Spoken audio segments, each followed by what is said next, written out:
तो हेलो बच्चों, कैसे हैं आप लोग? आई होप अच्छे होंगे। आज हम कुछ नए टाइप के क्वेश्चंस करेंगे जिसमें अप स्ट्रीम कुल मिला के अगर देखा जाए तो स्पीड, टाइम एंड डिस्टेंस से रिलेटेड क्वेश्चंस होंगे। तो इनमें पहले हम रिलेशन देखेंगे, फिर क्वेश्चंस को देखेंगे। इस पे जो मैं मेन फोकस करूंगा वो अप स्ट्रीम डाउन स्ट्रीम, वो बहुत ईजी होता है और एग्जाम में आता बहुत है। ठीक है, तो चलो स्टार्ट करते हैं बिना टाइम वेस्ट करे। तो हमें एक फॉर्मूला याद है कि स्पीड का फॉर्मूला हमें बचपन में बताया गया था, क्या? डिस्टेंस अपॉन टाइम बताया गया था। Okay, so distance upon time, आप इसके बारे में बहुत अच्छे से जानते हैं, ये आपको समझाने की कोई जरूरत नहीं है कि speed is equal to distance upon time. बस इन्हीं में हम खेल करेंगे, या तो हम डिस्टेंस का फॉर्मूला बनाएंगे या तो हम टाइम का फॉर्मूला बनाएंगे और बस हो गया काम खत्म। ठीक है, तो चलो देखते हैं, स्टार्ट करते हैं हम लोग। लिखा a boat goes 12 kilometre upstream and 40 kilometre downstream in 8 hour. So पहले हम देखेंगे ये upstream and downstream का क्या मतलब है। ओके, तो पहले इसको इरेज कर देता हूं, मैं थोड़ी जगह बनाता हूं।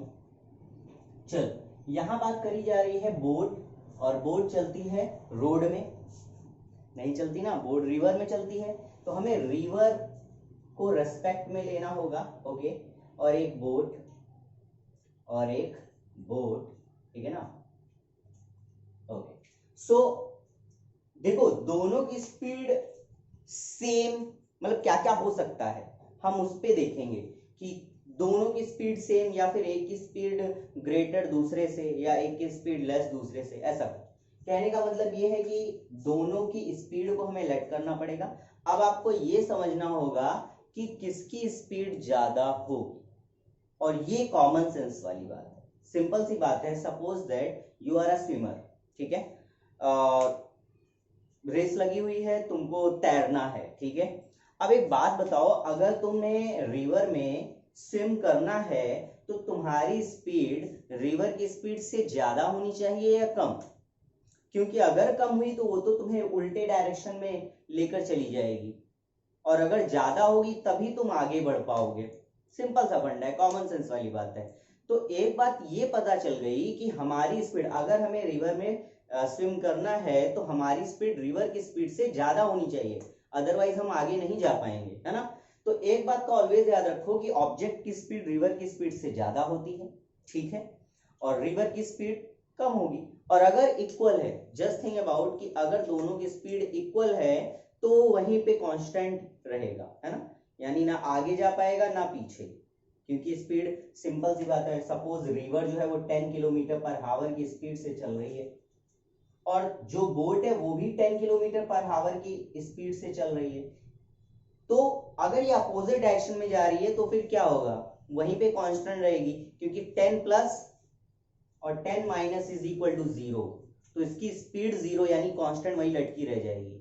बट अगर वो अपोजिट डायरेक्शन में जा, मतलब सॉरी सेम डायरेक्शन में जा रही है, तो उसकी स्पीड इंक्रीज हो जाती है ना, इंक्रीज हो जाती है। यानी कि अब ये जो बोट है वो boat 10 plus 10 that is 20 kilometre पर हावर की स्पीड से जाएगी। ये इजी है, इसमें कोई आपको बहुत ज्यादा सोचने की जरूरत नहीं है। मेन मैटर आता है जब आप रिवर के अपोजिट डायरेक्शन में जाते हैं। तो अब बात आती है यहां पे इन दो वर्ड्स की, कौन कौन सी? Upstream and downstream. अगर हम अप स्ट्रीम की बात करें तो अप मतलब ऊपर, अप मतलब ऊपर, यानी रिवर के ऊपर चलना, रिवर के ऊपर चलना यानी कि रिवर को अपोज करना, अपोज यानी अपोजिट डायरेक्शन ऑफ रिवर, मतलब कि ये वाली अगर रिवर ऐसे चल रही है तो बोट उसके जस्ट अपोजिट डायरेक्शन, इसे बोलते हैं speed of up stream, speed of up stream, ठीक है। ये बोट की स्पीड है लेकिन अप स्ट्रीम वाली, जब वो रिवर के अपोजिट चल रही है। और दूसरी होती है down stream. Down stream, down stream में क्या होता है कि हम डाउन चलते हैं, डाउन मतलब सेम डायरेक्शन जैसे रिवर चल रही है। तो डाउन क्या होता है, ये वाली कंडीशन, और अप क्या होता है, ये वाली कंडीशन। अब ध्यान से देखिएगा कि मैंने डाउन में, ये डाउन है ना, मैंने डाउन में देखिए क्या बताया कि दोनों की स्पीड ऐड हो जाएगी, और अप स्ट्रीम में दोनों की स्पीड आपस में क्या होती है, सब्सट्रैक्ट होती है, ग्रेटर से लेस। क्लियर है? थोड़ा सा एक और एग्जांपल देखो, इसको इरेज करता हूं। देखो बहुत ज्यादा टफ नहीं है, एकदम इजी, बस आपको कॉन्सेप्ट माइंड में रखना है, ठीक है। अब ये बोट है, इस बोट की कुछ स्पीड होगी, मैंने एक्स लेट कर लिया, और रिवर की स्पीड को मैंने वाई लेट कर लिया, ठीक है, वाई, एक्स और वाई दो हो गए। अगर ये अप स्ट्रीम में चलेगा, अप स्ट्रीम का मतलब अपोजिट डायरेक्शन ऑफ रिवर, यानी opposite direction of stream, stream मतलब धारा, नदी की धारा, ओके। सो अगर अप स्ट्रीम की हम बात करें तो किसकी स्पीड ज्यादा होनी चाहिए, बोट की होनी ही चाहिए। अब मैंने बताया था इसको सब्सट्रैक्ट करेंगे, तो यहाँ अप स्ट्रीम की स्पीड होगी x माइनस वाई। जैसे कि अगर बोट चल रही है 30 की स्पीड से और ये चल रही है 10 की स्पीड से, तो अप स्ट्रीम होगी 30 माइनस 10 यानी 20। क्लियर है? अब बात करते हैं डाउन स्ट्रीम की। डाउन स्ट्रीम का मतलब होता है सेम डायरेक्शन। अब अगर सेम डायरेक्शन पे बोट और रिवर दोनों चल रहे हैं तो यानी दोनों की स्पीड इंक्रीज हो जाएगी। अरे सिंपल सा है, सपोज दैट मान लो कि तुम लोग क्लास में स्कूल जा रहे हो, ठीक है, अभी नहीं जा रहे हो यार, हाँ? तो चलो जब स्कूल जाया करते थे तो एक कोई बंदा था, है ना, काफी दैट पैसा वाला, तो उसके पापा जी ने उसको बाइक दी है। भाई वो खुद तो खरीद नहीं सकता है, तो पापा ने उसको बाइक दी है, तो रौब जमा रहा है, ये देख केटीएम लेकर आया बंदा, तो वो बाइक से है, ठीक है। और एक उसका ही फ्रेंड, बट उसके पापा ने उसको बाइक नहीं दी है, उसके पापा ने उसे साइकिल दी है, ठीक है। तो उसके पास साइकिल है और दूसरे वाले दोस्त के पास बाइक है ना, ओके। तो उसके पास केटीएम है, केटीएम, चलो इतना काफी है, ओके, छूम छाम लगा लगा। सो अभी क्या है कि ये केटीएम वाला चल, ठीक है, तो ये केटीएम वाला है, ओके, और ये साइकिल वाला है, ओके। सो साइकिल वाले की दोस्ती जो है वो केटीएम वाले से हुई है। अब साइकिल वाले को अपने घर जाना था, बट उसका दोस्त केटीएम वाला आया, उसने कहा और भाई कहाँ जा रहा है, उसने कहा घर जा रहा हूँ, ठीक है, अच्छा चल मैं तुझको थोड़ा सा तेरी स्पीड बढ़ाता हूँ। तो उसने किया क्या, उसने होते नहीं बच्चे, तो केटीएम में था, उसने पैर से ऐसे करके उसकी साइकिल में रखा, उसकी साइकिल की स्पीड इंक्रीज हो गई। अब ये इंक्रीज कैसे हो गई आप जानते हैं, क्योंकि इसने अपना एनर्जी थोड़ा सा इसको दे दिया ना, थोड़ी सी एनर्जी ट्रांसफर कर दी इसको, और इसकी स्पीड इंक्रीज हो गई। सो यहां पर भी सेम चीज हुआ, इसने अपनी स्पीड थोड़ी सी इसको ट्रांसफर करी और इसकी स्पीड एडअप हो गई। यानी सपोज ये 60 चल रहा है, ये 10 से चल रहा है, तो 60 प्लस 10 70 हो गया। अभी इसकी स्पीड 70 हवा से बातें कर रहा है, ठीक है, हालांकि ये तो थोड़ी सी अलग बातें हैं, ठीक है, 70 नहीं कुछ और ही होगा, ठीक है, नॉर्मल अगर हम फिजिक्स में जाएं। बट अभी हम थोड़ा समझा रहे हैं, तो मैं ये बता रहा हूं कि अगर हम सेम डायरेक्शन में जाएंगे तो स्पीड थोड़ी इंक्रीज हो जाती है, बट अगर अपोजिट जाएंगे तो स्पीड डिक्रीज हो जाएगी। तो चलो इतना समझ में आ गया होगा, अब क्वेश्चन में चलते हैं, ठीक है। तो आपको अप स्ट्रीम और डाउन स्ट्रीम पे फोकस करना है, जहां पे अप स्ट्रीम में x माइनस वाई और डाउन स्ट्रीम में x प्लस वाई, ठीक है। तो चलो आगे चलते हैं, ओके, ये बना रहने देते हैं। अब क्वेश्चन रीड करते हैं। लिखा boat goes 12 kilometre, up stream 40 kilometre, downstream in 8 hours, it can go 16 kilometre upstream and 32 kilometre downstream in the same time से मतलब 8 आवर, है ना। Find the speed of boat, जो फाइंड करने के लिए कहता है वही लेट कर। तो चलो स्टार्ट करते हैं, okay. So let speed of किसकी पूछ रहा है, speed of boat in still water. तो speed of boat in still water. किन किन बच्चों को ये नहीं पता स्टिल वाटर का मतलब, यानी पानी रुका हुआ है, स्टिल वाटर। तो यहां सर स्टिल वाटर का क्यों यूज किया, वो अगर ऐसा बोल देता कि the speed of actual speed of boat, actual speed, तब भी सफिशिएंट होता। स्टिल वाटर मतलब कि रिवर की कोई स्पीड नहीं है उसमें, तो नॉर्मल अगर रिवर रुका हुआ है, मतलब जो स्ट्रीम, रिवर नहीं स्ट्रीम रुकी हुई है, कोई स्पीड नहीं है, तो स्टिल वाटर में उस बोट की एक्चुअल स्पीड क्या हो, तो ये इसके लिए यहाँ पे वर्ड यूज किया गया है। अब speed of boat in still water is equal to x kilometre per hour. Okay, और लेट कर लेते हैं the speed of stream and speed of stream. तो स्पीड ऑफ स्ट्रीम कितना, y, so y kilometre per hour. ठीक है, अब क्या करेंगे हम, upstream and downstream में खेल हो रहा है, तो हम अप स्ट्रीम और डाउन स्ट्रीम लेट कर लेंगे। सो लेट स्पीड ऑफ, या लेट नहीं आप सीधे राइट कर दीजिए, so speed of boat in up stream. ठीक है, अप स्ट्रीम में उस पर्टिकुलर बोट की स्पीड क्या होगी, x माइनस वाई, मैंने बताया था वहां पे, है ना, और ये भी क्या स्पीड है ना, kilometre per our. Next, speed of boat in down stream, है ना, तो डाउन स्ट्रीम देखते हैं क्या होगा भाई, ये हो जाएगा x plus y kilometre per hour. ठीक है, चलो अब आगे चलते हैं, ये तो मुझे क्लियर हो गया। अब क्वेश्चन पढ़ते हैं, लिखा boat goes 12 kilometre up stream, 12 kilometre upstream, और लास्ट में मेरे को दे रहा है इन 8 आवर, यानी क्वेश्चन को कन्वर्ट किस में करा रहा है, टाइम में।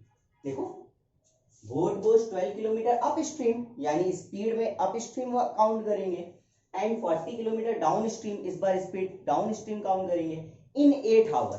8 आवर यानी मेरे लिए ये बेस होता है टाइम, मतलब मुझे सारे डिटेल्स को, ये जितने भी डाटा है, इसे टाइम में कन्वर्ट करना होगा, ये मेरा पहला टारगेट है। तो अब देखेंगे हम टाइम का फॉर्मूला क्या बनेगा, तो ध्यान से देखिए, speed is equal to distance upon time.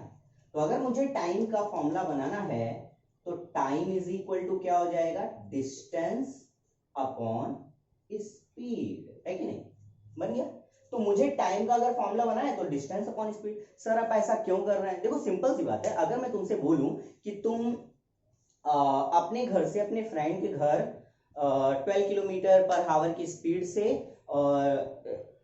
मतलब गए, ठीक है, 12 किलोमीटर पर आवर की स्पीड से गए अपने फ्रेंड के घर, और फिर फ्रेंड से तुम अपने दूसरे फ्रेंड, या तुम स्कूल गए, पहले फ्रेंड के घर गए फिर स्कूल गए अपने, तो पहले फ्रेंड से अपने घर से फ्रेंड कुछ टाइम कवर किया होगा तुमने, फिर अपने फ्रेंड से फिर स्कूल जब गए तब कुछ टाइम कवर किया होगा। लेकिन मैंने ऐसा नहीं बताया कि तुमने अपने घर से अपने फ्रेंड के घर कितना टाइम लिया और वहां से फिर स्कूल में कितना टाइम लिया। मैंने टोटल टाइम 8 आवर दे दिया कि अपने घर से निकले, फ्रेंड के घर गए, फ्रेंड से फिर स्कूल, टोटल टाइम आपको 8 आवर लगा।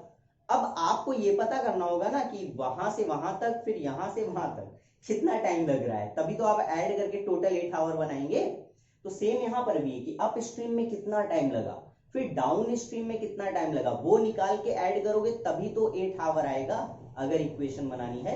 तो इसलिए मैं टाइम बता रहा हूं, जिससे दोनों का टाइम ऐड करके 8 आवर कर पाऊं, क्योंकि मुझे अलग अलग टाइम नहीं दिया है, मुझे टोटल टाइम दिया है। ठीक है, तो चलो अब यहाँ पे फर्स्ट केस लिखेंगे हम, यहाँ राइट करेंगे first case, according to the first case a boat goes 12 kilometre upstream. मैंने बताया था टाइम निकालना है तो डिस्टेंस अपॉन स्पीड, तो बताओ डिस्टेंस कितना है, 12 किलोमीटर, और स्पीड क्या दे रहा है, सॉरी अप स्ट्रीम में स्पीड कितनी है, x माइनस वाई। ठीक है, इसके बाद प्लस एंड बोल रहा है ना 40 किलोमीटर डाउन स्ट्रीम, ये टाइम निकल गया आपका, ये क्या है, ये टाइम है, 40 किलोमीटर डाउन स्ट्रीम में कितना, x प्लस वाई। ये दोनों टाइम इक्वल किसके होंगे, 8 आवर के, है ना, 8 आवर के इक्वल होंगे। ओके, आप इसी इक्वेशन नंबर अभी इनिशियल 1 डालिए, तो ये हो गई आपकी इक्वेशन नंबर 1, बाकी इसको बाद में हम कवर करेंगे और कन्वर्ट करेंगे। अब सेकंड केस क्या दिया, आपको सेकंड केस दिया है, it can go 16 kilometre upstream. Okay, so 16 kilometre upstream किधर है, x minus y plus 32 kilometre downstream, 32 kilometre downstream, total time same time यानी 8 आवर। ये हो गया आपका इक्वेशन नंबर 2। क्लियर है? चलो अब सॉल्व करते हैं। ठीक है, अब हम इसे सॉल्व करते हैं। तो सिंपल सा होगा, इससे पहले आप पॉज करके नोट करिए क्योंकि मैं इरेज करने वाला हूं। इस डाटा को आप अच्छे से नोट कीजिए फटाफट। ठीक है, तो देखो मैंने इस इक्वेशंस का कोई इरेज नहीं करा है क्योंकि इसका यूज होगा, मुझे जरूरत पड़ेगा। अब ये जो मैं तरीका बता रहा हूं ये सबके लिए तो नहीं वर्क करेगा, बट इस पर्टिकुलर क्वेश्चन के लिए बहुत इजी रहेगा। आप मान सकते हैं एक शॉर्ट तरीका है, शॉर्ट ट्रिक है इस क्वेश्चन को करने की। इसके बाद मैं एक और मेथड बताऊंगा जो यूनिवर्सल होगा, यानी हर क्वेश्चन उसी से करेंगे, जिसे हम रेड्यूसिंग मेथड बोलते हैं। ठीक है, एक और मेथड है जैसे सब्स्टिट्यूशन एलिमिनेटिंग, एक और मेथड रेड्यूसिंग मेथड, जिसको हम रेड्यूस करते हैं और रेड्यूस करने के बाद एक्स और वाई की यानी अपने जो भी वेरिएबल उसकी वैल्यू लाते हैं। तो चलो स्टार्ट करते हैं। यहाँ अगर देखें हम इक्वेशन नंबर 1 और इक्वेशन नंबर 2 को, तो इक्वेशन नंबर 1 और 2 में कुछ सिमिलैरिटी मिलेगी, जैसे राइट हैंड साइड दोनों का इक्वल है। तो अगर राइट हैंड साइड इक्वल है तो दैट मींस लेफ्ट भी इक्वल होगा। तो from equation number first and second अगर हम दोनों को कंपेयर करें तो क्योंकि राइट साइड इक्वल है तो लेफ्ट साइड भी इक्वल है, तो हम इसको इक्वल कर देंगे। तो ये हो जाएगा 12 upon x minus y plus 40 upon x plus y is equal to 16 upon x minus y plus 32 upon x plus y, कुछ ऐसा ही होगा। अब ठीक है, अब क्या करेंगे, लाइक टर्म से एक साइड कर लेंगे। तो ये ग्रेटर है तो इस वाले को इसके पास आना पड़ेगा, तो हम इसको ऐसा कुछ कर देंगे x प्लस वाई, और ये वाला टर्म इधर लाओ माइनस हो जाएगा 32 upon x plus y is equal to ये वाला टर्म सेकेंड साइड, तो 16 upon x minus y minus 12 upon x minus y. अब अगर आप इसे सब्सट्रैक्ट करेंगे तो आपका आएगा 40 minus 32 8 upon x plus y, क्योंकि इसका डिनोमिनेटर सेम है तो मैंने डायरेक्ट कर दिया, यहां पे आ जाएगा 4 upon x minus y. Clear है? अब हम करेंगे क्या, यहाँ पे एक टाइप का रेशियो बना लेंगे, रेशियो क्रिएट करेंगे, यहाँ एक्स माइनस वाई इधर और एक्स प्लस वाई उधर पे। ठीक है, तो यहाँ पे एक रेशियो बनेगा, मैं इधर राइट कर देता हूँ, एक्स माइनस वाई क्रॉस लेकर जाओ, तो ये होगा x minus y upon x plus y is equal to 4/8, है ना, 4/8। क्लियर है? 4 1 जा 4, 4 2 जा 8, तो इधर से मुझे मिला x minus y upon x plus y is equal to 1/2। अब हमने रेशियो के बारे में बहुत अच्छे से पढ़ा है, जैसे अगर सपोज दैट मुझे दिया है x minus y is equal to 1/2, तो हम लेट करा करते थे k और y की वैल्यू 2k, है ना, ऐसा कुछ लेट करते थे। तो यहां पर भी हम सेम करेंगे, हम लेट कर लेंगे x minus y is equal to k and x plus y is equal to 2k, है ना, कोई प्रॉब्लम, मैंने लेट कर लिया इसको। ठीक, अब क्या करेंगे, इन्हें इक्वेशन नंबर 1 या 2 किसी भी इक्वेशन में आप पुट कर दीजिए। ठीक है, तो चलो देखते हैं पुट करके हमें क्या मिलता है। थोड़ा सा लंबा जाएगा, कोई मेथड कीजिए, लंबा ही जाएगा ये वाला क्वेश्चन, क्योंकि हमारे पास जो वेरिएबल्स हैं वो अलग अलग नहीं है। तो यहाँ पे वैल्यू पुट करते हैं from equation number 1, from equation number 1 12 upon x minus y का value k plus 40 upon x plus y का value 2k is equal to what 8। अब अगर आप एलसीएम लेते हैं, ठीक है, अब अगर आप एलसीएम लेते हैं, मैं इधर कर देता हूं, तो एलसीएम लेंगे तो 2k आएगा, एलसीएम आया आपका 2k, ठीक है, 2k और 12 2 24 प्लस 40 इज इक्वल टू 8। ठीक है ना, एलसीएम आपने 2k लिया, यहाँ पे 2 नहीं है तो 2 का मल्टीप्लीकेशन किया, 2k सेम है तो सेम नंबर, इसको सेकंड साइड लेकर जाइए, तो ये हो जाएगा आपका कितना, ये हो जाएगा 64 इज इक्वल टू 16 के, 8 टू जा 16। अब 16 से इसको डिवाइड कर दीजिए तो k की वैल्यू आ जाएगी 16 4 जा, k की वैल्यू आ गई आपकी 4।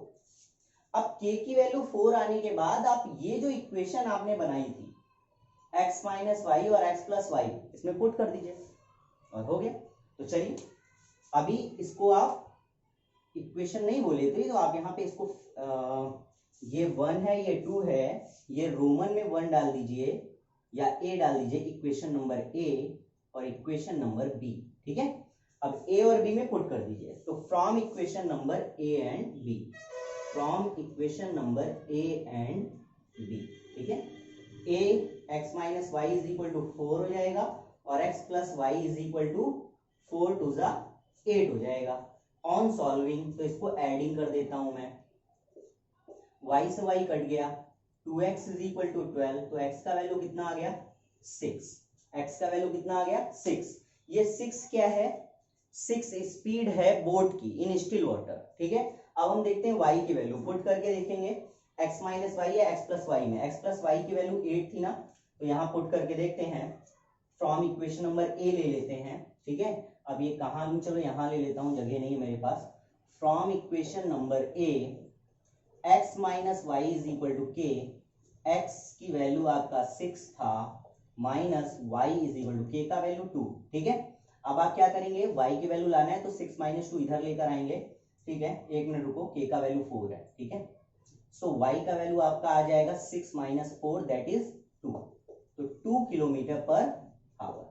तो आपका रिजल्ट आया 6 kilometre per our and 2 kilometre per hour, ठीक है। तो आई होप क्लियर हो गया होगा। इसका एक मेथड और बचा है जिसको हम यूनिवर्सल मेथड भी बोलते हैं, ठीक है, मतलब रिड्यूसिंग में। चलो फटाफट इसे पॉज करके नोट करो, फिर वो देखते हैं।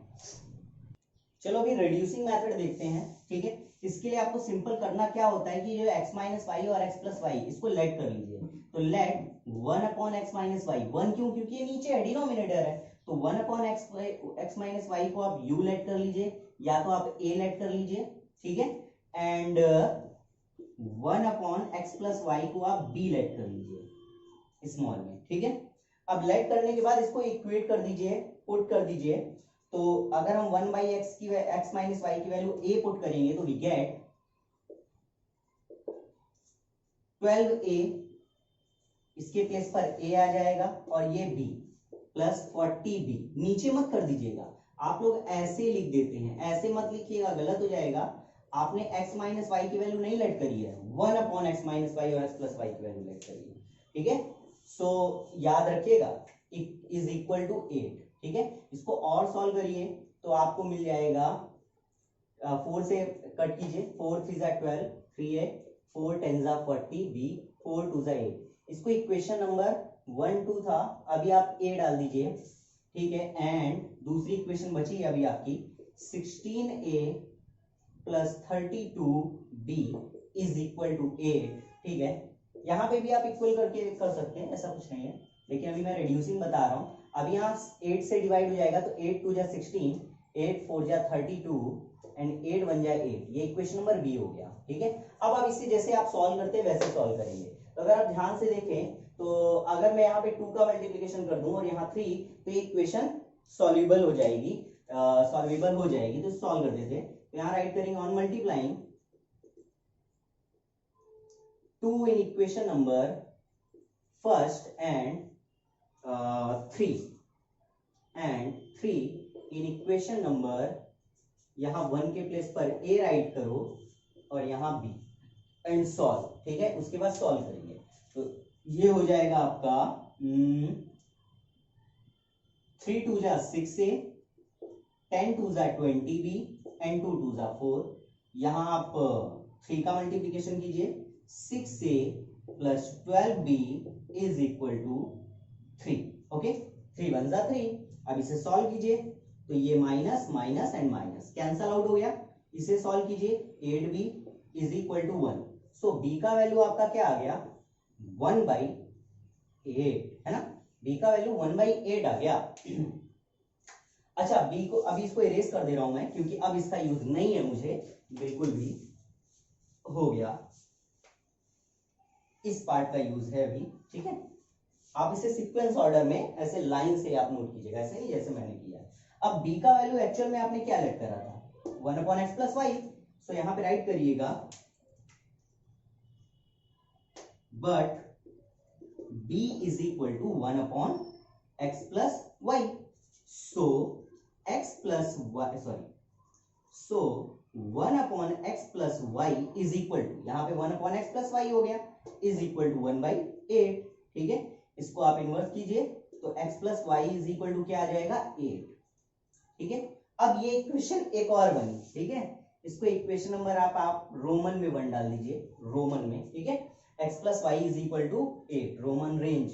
ठीक है, चलिए अब आप क्या करेंगे, इसके बाद भी काम खत्म नहीं हुआ, b का वैल्यू आप इन दोनों किसी इक्वेशन में पुट करिए, या तो आप इसमें पुट कर दीजिए या तो इसमें। तो 8 है, b है, तो सबसे बेस्ट तो b वाला पार्ट ये। तो अभी यहां सॉल्व करता हूं, यहां राइट करता हूं from equation number b। Equation number b क्या है मेरे पास, 2a plus 4b is equal to 1। ठीक है, आप 2a प्लस 4b, b का वैल्यू क्या है 1/8 इज इक्वल टू 1, 4 2 जा, सो 2a इज इक्वल टू क्या हो जाएगा 1, एक मिनट, ये हो गया 1/2 इज इक्वल टू 1। इसको सेकंड साइड लेकर जाइए, सो ये हो जाएगा 2a is equal to 1 minus 1/2, 2 1 जा 2 यानी 1/2। ठीक है, सो a इज इक्वल टू हो जाएगा 2 नीचे लेकर आइए, 1/2 2 2 जा 4, तो a का वैल्यू 1/4 आ जाएगा। ठीक है, अच्छा a का वैल्यू 1/4, बट a का वैल्यू लेट क्या किया था मैंने x माइनस वाई 1 अपॉन, तो 1/x minus y is equal to 1/4, यहां से x माइनस वाई का वैल्यू आ जाएगा 4। ये कौन सी इक्वेशन हो गई, ये इक्वेशन हो गई रोमन में सेकंड डाल दीजिए। अब आप क्या करेंगे, दोनों इक्वेशन को सॉल्व कीजिए, फर्स्ट और सेकंड। तो on solving equation number first and second we get x plus y is equal to what 8 and x minus y is equal to 4। Solve कीजिए, 2x इज इक्वल टू 12, तो x का value देखिए 6 आ गया कि नहीं, वहां से भी 6 आया था, यहां से भी 6 आया, हर केस में सेम आंसर आएगा। आप चाहे जिस मेथड से यूज कीजिए, आपका आंसर चेंज नहीं होने वाला अगर आप सही से कैलकुलेशन कर रहे हैं और मेथड सही लगा रहे हैं। x का वैल्यू आप क्या किसमें पुट कर दीजिए, किसी भी इक्वेशन में y का आ जाएगा 2 आएगा। आप यहां देख लीजिए ना, x प्लस वाई 8 है, y का वैल्यू 2 आ जाएगा। तो आई होप क्लियर हो गया होगा, आपको समझ में आया होगा। अगर ना समझ में आया तो आप लिख दीजिएगा, मैं फिर से समझा दूंगा एक बार और। वैसे तो मैंने पूरा डिटेल धीरे धीरे धीरे करके लेकर गया हूं, और ये क्वेश्चन बोर्ड में के लिए बहुत इंपॉर्टेंट है, और आपका कोई एकेडमिक नहीं रहेगा जैसे 9th 8th 7th की स्कूल पे डिपेंड है, आपको इंपॉर्टेंट मिल गया समथिंग लाइक दैट। ठीक है, चलो ठीक है, नहीं पढ़ेंगे कोई दिक्कत नहीं, अभी आपका बोर्ड है। ठीक है, तो आपको अच्छे से पढ़ना पड़ेगा। ठीक है, तो कई बार आप देखिए, कई बार समझिए इस क्वेश्चन को, जब कंप्लीट समझ में आए तब आप सोचिए, मतलब एक टारगेट सेलेक्ट करना है, मेरे को इसको समझना है। अभी आपको नहीं समझ में आएगा, लेकिन जैसे ही आप थोड़ा एंटर करेंगे एक्चुअल में, तब आपको समझ में आएगा यार बड़ा खतरनाक क्वेश्चन है। बट ये एक्चुअल में इजी क्वेश्चन है, बस आपको थोड़ा सा कॉमन सेंस यूज करना है, दैट्स इट। इसके बाद बहुत इजी लगेगा। क्वेश्चन को कैसे करना है, ट्रिक बस आपको माइंड में ये रखना है कि टोटल 6 इक्वेशंस बनेंगी, टोटल 6 इक्वेशंस बनेंगी। उन 6 इक्वेशंस के बाद ही आंसर आएगा। पहली 2 ओरिजिनल इक्वेशन, फिर उन 2 ओरिजिनल इक्वेशन को हम रिड्यूस करके 2 इक्वेशन और बनाते हैं जो कि ये हैं, और फिर इनको और सॉल्व करके 2 इक्वेशन और जो कि मेन होती हैं और सॉल्व करके हमारा रिजल्ट देती हैं। ऐसे करके तभी आंसर आता है, बाकी कोई शॉर्ट ट्रिक नहीं है। ठीक है, हाँ शॉर्ट ट्रिक तभी है जब आप यहाँ पे जो हमने इनिशियल 2 इक्वेशन बनाई थी वहीं पे ही आप माइंड लगा लें। बहुत सारे बच्चे करते हैं, उसको भी मैं कभी डिस्कस करूंगा उन बच्चों के लिए जो थोड़ा सा अपग्रेडेड लेवल के हैं, वो वाले। ठीक है, तो आज के लिए इतना ही है, एक ही क्वेश्चन है आज के वीडियो में, कोई बात नहीं, लेकिन बहुत ही धाकड़ क्वेश्चन है ये। ठीक है, इसको अच्छे से आप पढ़ लीजिएगा, मैं थोड़ा हट जाता हूं, इसे पॉज करके नोट कर लीजिएगा। ठीक है, आज के लिए इतना ही है, ओके बाय।